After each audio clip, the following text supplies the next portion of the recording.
The Rio Grande River is the natural border that separates Texas and Mexico. It is along this stretch of more than 800 miles that a border security wall or fence is proposed to be built in designated high-risk areas where frequent illegal border crossings occur. As just one step of immigration reform, the U.S. Congress passed the Secure Fence Act in 2006. President Bush signed the bill into law. The Department of Homeland Security and U.S. Customs and Border Protection will implement and enforce the law. Now, the law is creating controversy along the border among Texas farmers, ranchers, and other property owners over the proposed location of the wall. The biggest controversy in the farming and ranching community is not with the wall, but where they want to place it. You know, they're talking about placing it on the north side of what's called the river levee system. And in places, that's 2 to 2.5 miles north of the Rio Grande River. What it's going to be doing is it'll be dividing farms and ranches. Valley farmer Trey Bell would see 700 acres of his land fall on the south side of a proposed fence, which brings up a number of concerns. They're going to build the fence, and they're going to leave an opening, a gap, right here in the front of my property. And all that's basically going to do is just going to funnel everything through that area. You know, to where before you had 3 miles of traffic going up and down the levees, now you're just going to be forcing it through one location right through my property. You see the activity around here as long as we've been here, and it changes from different times of the year. You know, they move up and down the river, you know, wherever the hot zones are is what the Border Patrols call them.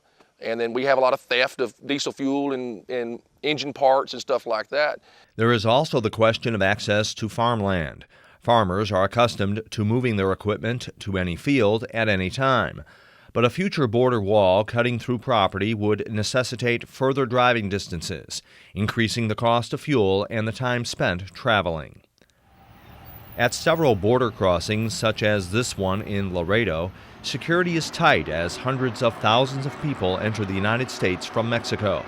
But secrecy and a lack of information have created rumors about the proposed wall that, in theory, is aimed at reducing the flow of illegal immigrants. U.S. Congressman Henry Cuellar represents 4 Texas counties that border Mexico. He is a member of both the House Homeland Security and Agriculture committees. Cuellar did not vote for the Secure Fence Act, but instead offers a different approach, a virtual fence. When we talk about a virtual wall, we're talking about sensors, ground radar, cameras, drones, different technology. You know, if you put 1 mile of technology and the right mixture of Border Patrol, it will cost about $1 million per mile. If you put 1 mile of fencing, and that's not taking into account maintenance in the future, it will cost about $3 million a mile. So we have to find the most effective way of securing the border. But according to Homeland Security, even though there will be an additional 6,000 Border Patrol agents nationwide by next year, a physical fence or wall would only give Border Patrol 5 to 6 seconds leeway in their apprehension of people crossing the border. And like I've always said, if you put a 10-foot fence, somebody will come up with a 11-foot ladder. In cities and on farms in the Rio Grande Valley, various opinions have surfaced about the proposed border security wall, although agricultural producers are for secure U.S. borders. Many questions remain unanswered, and U.S. immigration reform may not be the total answer. Why are the people coming? The Mexicans are coming to the United States for jobs, to earn money to send home.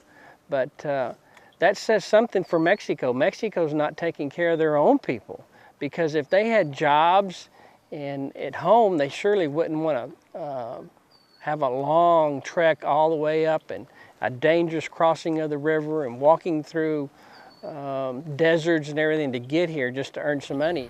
There were some people that had proposed a day worker program that would work really good here along the Texas-Mexico border, as far as letting people cross daily, work over here in the ag jobs and stuff, and still be able to go back home, go back to the Mexican side and live there and spend the night there. Meanwhile, the Secure Fence Act states that half of the proposed 700 miles of fence will be built by December 2008 at key locations along the U.S.-Mexico border stretching from California to Texas. For Rural Texas, I'm Tom Nicoletti in Laredo.